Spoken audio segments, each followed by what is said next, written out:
Hello friends, in this video I will show you how to add tags on WordPress pages. So guys, in default you will not see the option to add tags on your WordPress pages. So to add you need one plugin. Just click on plugins and add new.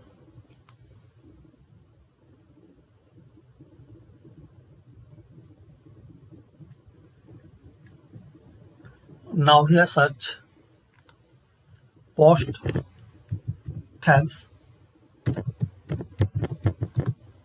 and categories.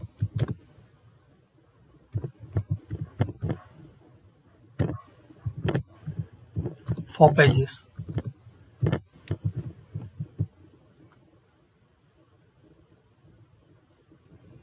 Now here find out this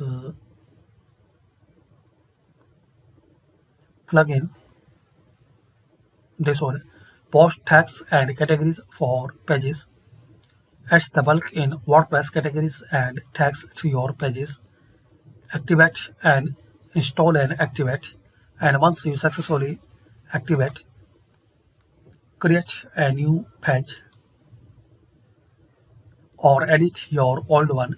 So you will see this option. You can select category, and also guys you can add tags in your pages. This one. So this is the way guys you can add tags and categories in your WordPress pages. Thanks for watching. Please share, like and subscribe to the channel for more useful videos.